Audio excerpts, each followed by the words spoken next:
At the beginning of our church, prayer has always been at the heart of it. In fact, before we even launched church 34 years ago, do you remember our leadership team that sent us out at that point said, take a year and pray before we release you. And we were disappointed because we just want to get on with the job and go and plant church with our team of 6 people.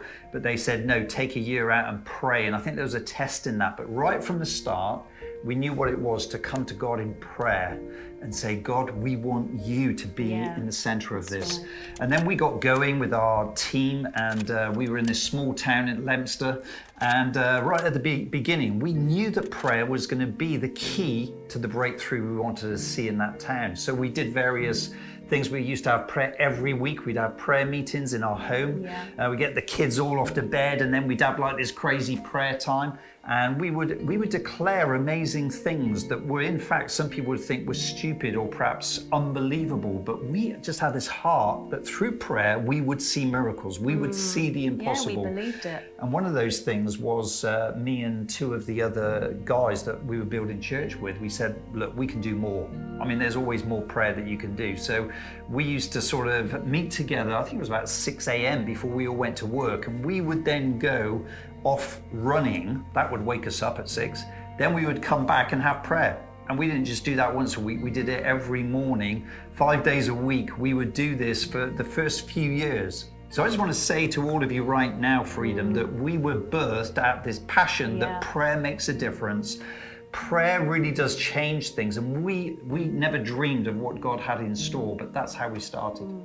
Even now, when I walk into church every week or visit a location, I'm always so overwhelmed because we started with a handful of people, as you know, and we didn't even have youth in the church, so we prayed and prayed for young people, and it went on for years really before we saw a breakthrough in that. And so now, when I walk into our church, I'm so overwhelmed because it speaks of the faithfulness of God, and that He heard our cries in those early days and He answered our prayers. And I just wanted to read this verse as well. The prayer of a person living right with God is something powerful to be reckoned with. And so there is power in our prayers, and it is such a weapon, such a tool for us to use, but also it's our conversation with God. And we always used to come with thanksgiving in our hearts right at the very beginning of anything. And as we journeyed over those coming years, we started to believe for more and more things. And we saw about 40 people within sort of about 7 years. And then God put it on our heart that He wanted to give us a building, our own home, our own church building that we could do more and more ministry in. And yet, as young couples and a small number of people, we had no money, but God put it in our hearts to believe for our first building. And that's what we did. We started praying, and in a way we pitched our sort of vision fairly low. We saw a church in our town come up for sale, but it was worth quite a lot of money and beyond our reach. And I actually dismissed it. And I remember looking at the property details, putting it in the bin. And I just thought there's no way. But again, through prayer, God kept stirring things. And I walked out of our house one day, you remember, and I bumped into this guy called Derek, who was a leader of this old church that was being sold. It was about 300 years old, this building, and a very old sort of fading leadership, about 11 people, I think. That's all that were left. And I stepped out of our house, and as I stepped out, he was outside the door walking by, and almost sort of fell on top of him awkwardly. And he said to me, he knew of us. He knew of our young church, full of vision and excitement. And he said, you need to buy our building.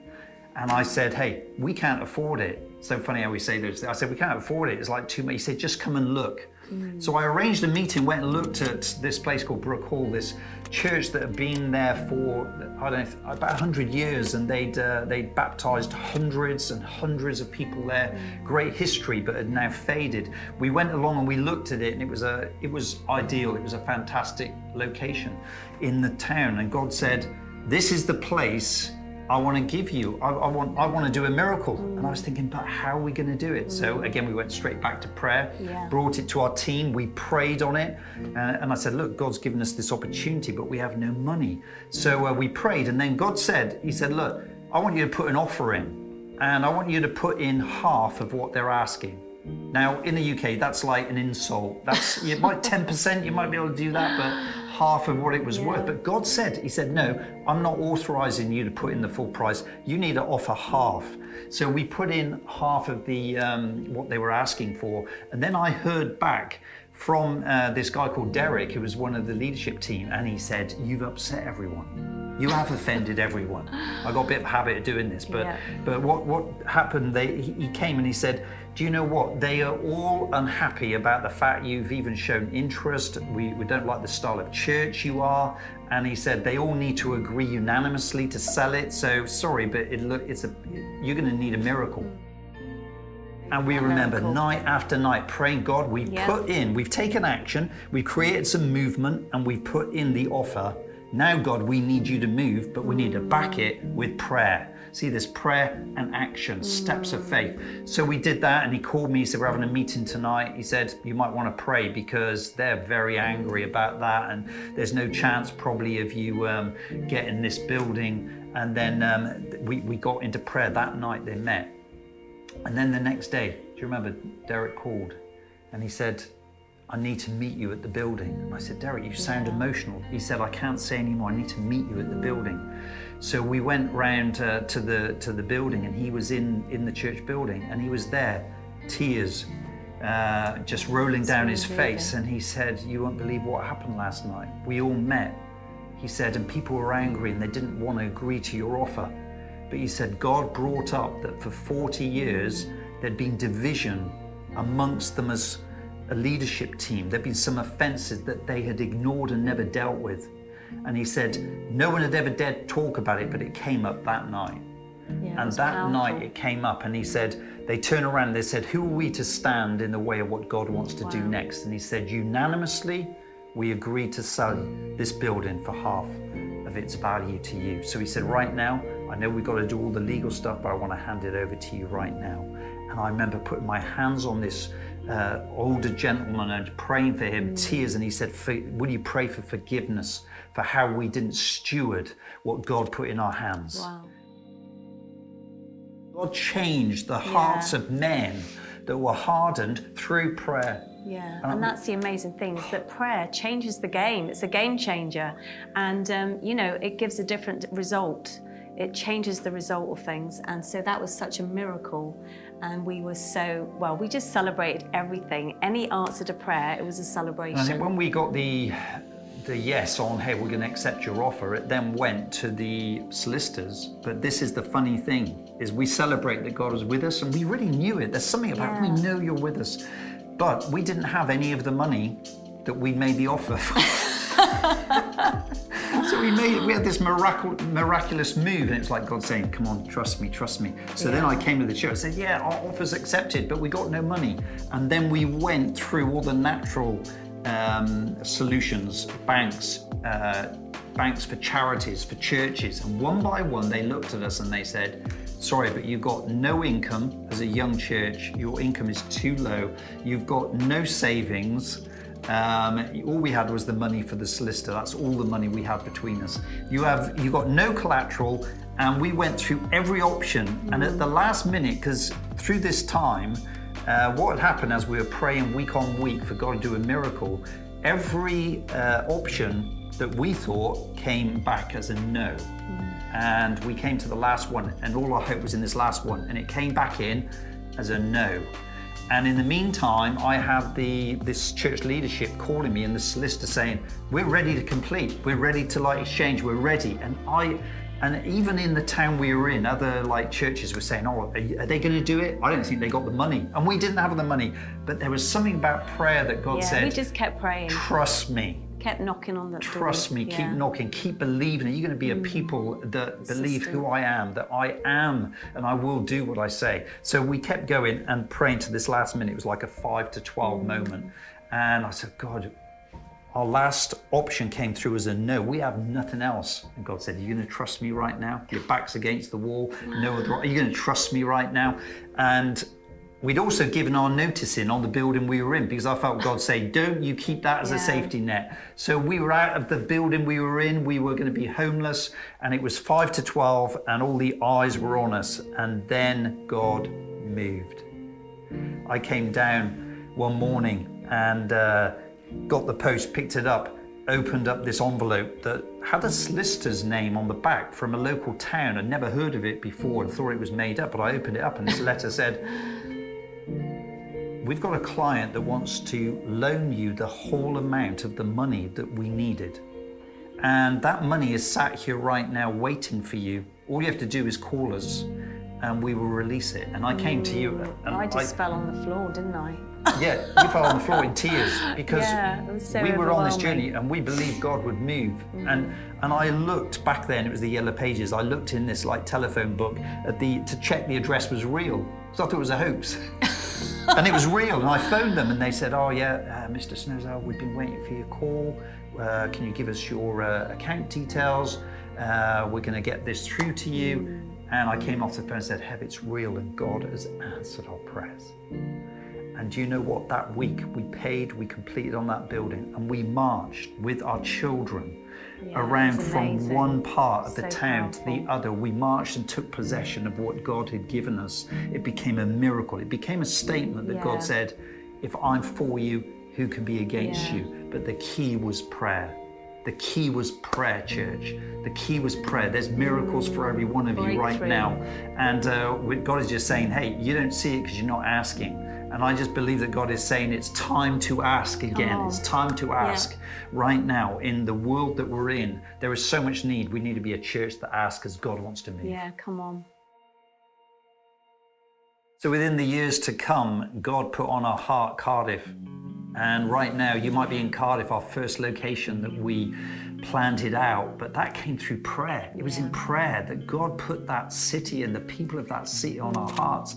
And then obviously from there, we went to Kampala, we went to the nations, and whether it's from Kampala to Cape Town to Kigali, to places all around the world that we are right now. Wherever you are, whatever location you're in, it's because it got birthed in prayer.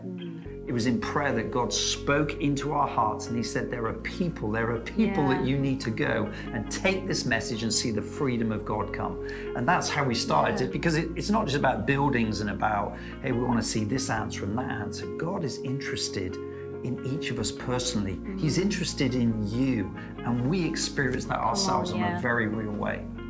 Yeah, so 8 years ago, some of you know the story, but some of you don't, but our son Jordan, he found out while we were away in Kampala, actually on a mission trip, and we had a message from him saying that he'd been to the doctors about his hearing, and they'd accidentally found this problem in his brain, and it was such a shock, wasn't it? It was a shock to him, a shock to us, and he started to tell us how they'd found this dermoid on his brain through this scan, and that he had to have major brain surgery. You can imagine what a shock that was. It was so shocking. And straight away I thought, well, he's the healthiest boy on the planet. He's never been ill. They must have made a mistake. Let's wait till we chat to him more, because we just couldn't believe it, could we? It was so shocking, and it was so personal to us as well. And then we went to the hospital with him to look further into the operation, and it was then it really hit me that this was real. And that the doctor said, he's going to have major brain surgery. We're going to have to go through his skull. He's going to have a horrible, nasty scar there, and started to tell us all the horrors of this brain surgery. And well, I remember in that room being so shocked. And, Heather was so shocked that she ended up on the floor. Yeah, I did. And then the nurse came in and thought she was the patient. Me and George were sat on the chairs. Heather was on the floor. And George was like, "Mum, what are you doing? It's me, not you." But really, they went through the devastating possible, the impact this operation would have on his personality. Yeah, like that he might not have use of his creativity. limbs, his creativity, that he might not have the same personality, and that there was even a risk of death. It was 50% of him coming through. Yeah. And we just remember coming out of there absolutely devastated and obviously feeling for George. But what do? We came back to our church at the time. We said, "Church, will you pray? Will you Of course, pray?" we prayed and prayed. And we would love to say we saw a miracle, but we didn't see him healed. We actually had to plan an operation. That operation fell on his 22nd birthday. Of all the days on his 22nd birthday, it was unbelievable. This 10-hour operation, it was only the second one they performed in the world. It was a very unusual sort of case, so it was all unknown. And it happened on his birthday, and this is where we turned up the night before we dropped him off. But can you imagine, as parents, speaking to parents, being 10 hours with your son, he had 3 consultants operating on him, where they had to do plastic surgery on his face, but they went in and they went up through his nose, didn't they? And they did like this incredible surgery, which we're so grateful for. But can you imagine as parents, the worry and the anxiety of that? But we had this great weapon. We had this secret weapon. Yeah. George did, we did. We knew the power of prayer. We knew that prayer makes the difference. Sometimes you can't change the circumstances, as in you've got to go through it, but with it, you can have prayer that takes you through it. Faith. And so we put out the message. We had our churches, you guys, we know so many of you were praying for us throughout that whole day. And we also had in America, Perry Noble, New Spring Church. At the time, he was using Twitter. I think it was sort of perhaps a little bit new for us at the time, but he put out a message on Twitter to the thousands of followers he had. There was such a peace from that prayer, knowing that the whole world was praying with us for our son. It was so powerful. And I remember even George, as he went to sleep that day and they put him out under the anaesthetic, they said, "What are you going to do after this operation?" He said, "I'm going to change the world." And so that was pretty amazing. And then after obviously the recovery period, he went over to Cambodia and was part of that plant team, which was absolutely amazing. So I remember spending that day in Birmingham all day, just waiting for news, waiting for that news of success. But as you said, I can't explain to you, this is a supernatural thing. We were carried on prayers. It was like a real physical thing to spend 10 hours waiting for either a phone call to say he's died on the operating table or he's come through. For 10 hours, naturally you would think the stress of that would be so much, but we were carried with the peace of God through the prayers of the saints. And I'm telling you, all around the world, we had messages, hundreds of messages from people we didn't even know, because the church was mobilized and it impacted us. It carried us through the day. And then as we arrived at the end of the day, back in the hospital, waiting in the waiting room, they wheeled him out of the operating theatre. And I remember he had his balloon, his happy birthday balloon, tied to his bed, and he was just coming round, and they said it's a success. Today is a success, and the guy who'd operated said, "We're so happy, we're so pleased," and we saw the answer to all those prayers, and we saw our son saved through it. It was then that God started speaking to us about, hey, this isn't obviously just a random thing, that your son went through this life-impacting operation and the church rallied together in prayer. He said, there's more. And he says, I'm going to put upon you an opportunity to pull the church together and pray like you've never prayed before. And that's when we went on the journey of saying, imagine if we could somehow use social media. Imagine if we could use the sort of modern day applications of being able to call people to prayer around the world. I mean, we had to gather in a room all those years ago, and it was like a phone with a wire on. But today we have this incredible platforms and apps and things. And so what we did is, that's when we had a heart and something was birthed in us to say, we want this for others. We want this for other families. One of the things that Heather and I have been so passionate about is praying for those who have struggled to have children. And we made a list, and I think we had a list of about 12 different couples that were really struggling to have children. And even medically, they were perhaps told it's impossible.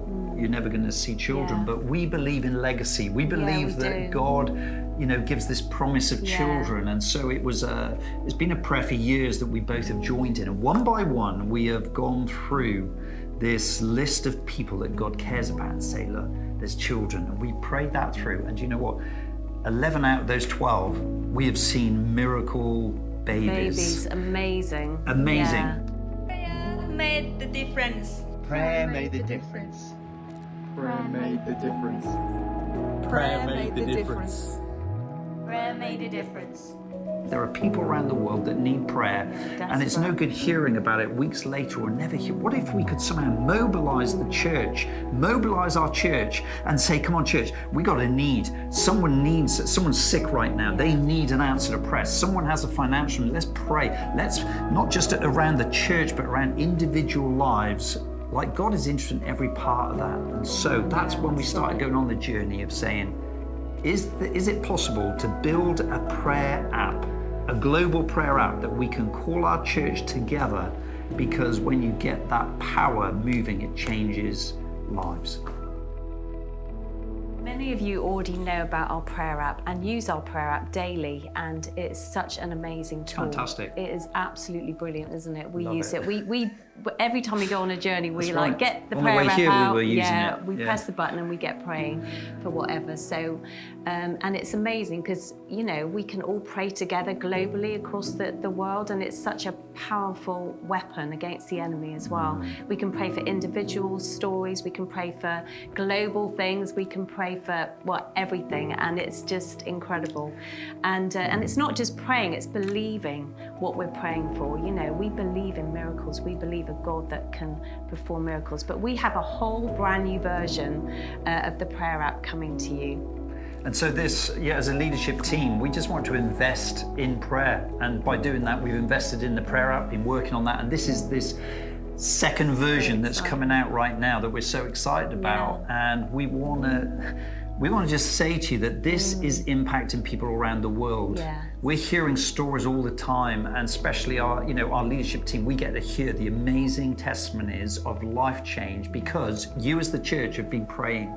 And this is just one of those incredible stories that is a result of you praying. It was mid-June when my father tested positive for COVID-19.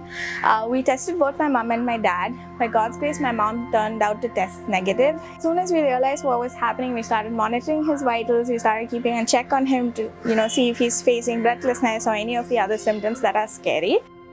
We realized that his oxygen saturation wasn't holding and was dropping below 95%, which is again very dangerous.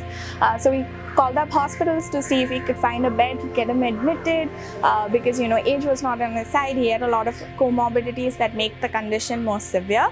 And we called up the hospitals and they were like, there's no more room. We're not going to be able to admit anyone anymore and we're going to have to figure it out at home.